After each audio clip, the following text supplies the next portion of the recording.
तो इससे पहले वीडियो जो है वो उसमें हमने ये पढ़ा था कि किस तरीके से जो मोहम्मद बिन कासिम है उन्होंने सिंध पे अटैक किया था, श्रीलंका पे अटैक किया था, और किस तरीके से उन्होंने इंडिया को यानी कि श्रीलंका जो उस टाइम पे सिलोन के नाम से जाना जाता था उससे किस तरीके से लूटा था, और लूटने के बाद कैसे दूसरे लुटेरों ने उनकी जो शिप थी या नाव थी उन्हें लूटा था, और उन्होंने किस तरीके से सिंध में अटैक किया। तो ये अगर कहानी आपको जानना है तो प्लीज़ इससे पहले जो वीडियो डला हुआ है वो वाला आप ज़रूर देखो, क्योंकि इससे क्या होगा ना, बेसिक जो चीज़ें होती हैं वो आपकी बिल्कुल क्लियर हो जाएगी।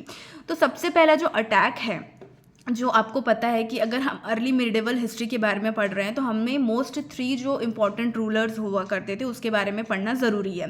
सबसे पहले आपके आ जाते हैं मोहम्मद बिन कासिम, उसके बाद सेकंड महमूद गजनी, तो महमूद गजनवी। तो आज हम इस वीडियो में महमूद गजनवी के बारे में पढ़ने वाले हैं, और जो आपका मोहम्मद बिन कासिम के बारे में जो वीडियो है वो उससे पहले वाला वीडियो, तो आप ज़रूर जाके देखो।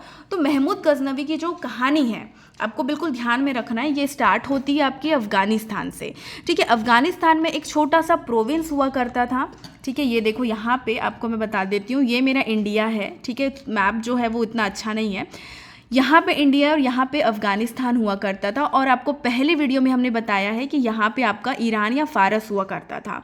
तो फ़ारस ने क्या किया था, श्रीलंका को, क्या यहाँ पे श्रीलंका हुआ करता है, श्रीलंका को लूट लिया था। ठीक है, तो अफ़गानिस्तान वाले जो थे, ठीक है, जो उस टाइम पे जो उसके राजा, अफ़गानिस्तान का जो राजा हुआ करता था महमूद गजनवी, वो बहुत ही ज़्यादा क्या था, मतलब वो बहुत ही ज़्यादा इम्प्रेस था किससे, फ़ारसी से। ठीक है, ईरान से, क्योंकि ईरान में बहुत ज़्यादा वेल्थ हो गया था जो कि उन्होंने इंडिया से चोरी किया था। अब अफ़गानिस्तान वाले क्या चाह रहे थे कि जैसे फ़ारसी वाले जो अमीर बन गए हैं वैसे ही हम भी अमीर बन जाएं। अब वो क्या चाह रहा था, अफ़गानिस्तान वाला क्या सोच रहा था कि मैं फ़ारसी में क्या करूँगा, अभी अटैक करूंगा। बट जो उनके नोबल्स थे उन्होंने ये कहा कि आप फ़ारसी या ईरान में अटैक करने से अच्छा है कि आप डायरेक्टली इंडिया में जाओ, क्योंकि फ़ारसी और ईरान को हराना नामुमकिन है। और वो फिर इंडिया में घुस जाते हैं। ठीक है, अब आपको यहाँ पे स्टोरी थोड़ी सी पता होनी चाहिए यहाँ पे कि देखो यहाँ पे जो गजनी हुए थे, ठीक है, गजनवी जो थे वो किसके बेटे थे, सुबुगतीन के। ठीक है, ये इतना इंपॉर्टेंट नहीं है। ठीक है, अब ये आपको देख लो, अब सुबुगतीन जो है,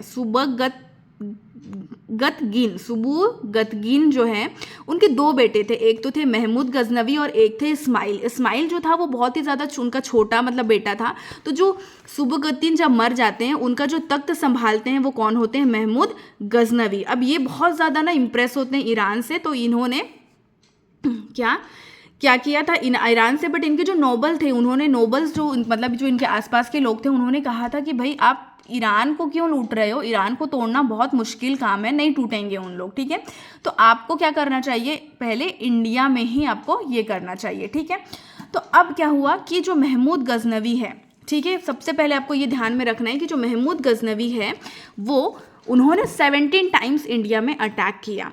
ठीक है, अब इसमें से उन्होंने अटैक किया, अब इनका जो, अब कह लो कि इनका जो टाइम पीरियड था, आपको ये याद रखना है, ये 998 AD में आए थे। 998 AD में कौन आया था भैया, महमूद गजनवी ये आए थे। ठीक है, और इन्होंने क्या किया था, 17 बार इंडिया में अटैक किया था, वो भी कौन से पीरियड से लेकर के 1001 से लेकर के 1027 तक। ठीक है, अब इनके जो 2 आप कह लो अटैक है वो बहुत ही ज़्यादा फेमस हैं।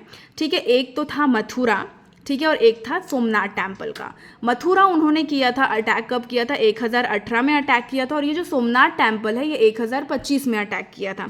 अब आपको ये भी याद होना चाहिए कि ये जो सोमनाथ टेम्पल है ये इनका कौन सा अटैक था, 16th अटैक था। ठीक है, इन्होंने जो लास्ट अटैक किया था वो कब किया था, 1027 में लास्ट अटैक किया था, वो भी किसके अगेंस्ट, जाट कम्युनिटी अगेंस्ट। तो आज हम ये देख लेते हैं कि भैया जाट कम्युनिटी के अगेंस्ट इन्होंने क्यों किया था। जब ये सोमनाथ टेम्पल देख रहे हो क्लियर, सोमनाथ टेम्पल जो है, ठीक है, यहाँ से जब वो लूट के निकल रहे थे तो यहाँ पे बीच में पाटन आता है, और पाटन के पास इन्हें एक जाट कम्युनिटी मिली। ठीक है, जो इन्हें मार करके, मतलब इनसे बैटल क्या हुआ, बैटल खेला, मतलब इन्होंने सब लड़ाई झगड़ा किया, ये जो जाट कम्युनिटी है, और जो हमारे महमूद गजनवी के जो भी उन्होंने उनको साथ में लेके आया हुआ था। ठीक है, तो ये क्या हुआ, जब जाट कम्युनिटी के साथ इनकी लड़ाई हुई तो ये बैटल को हार गए। फिर ये वापस गए अफगानिस्तान, और इनको ये गवारा नहीं था कि इन्होंने मुझे हरा दिया। तो ये 2 साल के बाद जाट कम्युनिटी को मतलब हराने के लिए अफ़गानिस्तान से इंडिया में फिर से आए थे और फिर उन्होंने वो भी बैटल क्या कर दिया था, लॉस्ट कर दिया था। और लॉस्ट करने के बाद फिर ये वापस अफ़गानिस्तान चले गए थे और फिर महमूद गजनवी जो हैं उनकी जो आप कह सकते हैं मर गए थे, वो कब मरे थे, 1030 में वो मर गए थे। ठीक है, तो इस तरीके से हमारा महमूद गजनवी का जो हिस्ट्री है वो भी आपको समझ में आ गया होगा। तो देखो, सबसे पहले मोहम्मद बिन कासिम की जो शुरुआत है वो आपका ईरान से होगा और महमूद गजनवी जो है वो उसका कहाँ से होगा, आपका अफ़गानिस्तान से होगा। अब जो तीसरा रूलर है उसके बारे में हम थर्ड वीडियो में जानेंगे। तो आई होप आप लोगों को ये जो वीडियो अच्छा लग रहा होगा। तो और ये सभी जो वीडियो है ना, ये सब गवर्नमेंट एग्जाम के लिए बहुत अच्छे हैं, क्योंकि इतने ज़्यादा आप कह लो बारीकी से कोई भी नहीं पढ़ाता है। तो आज के लिए इतना ही, बाय बाय।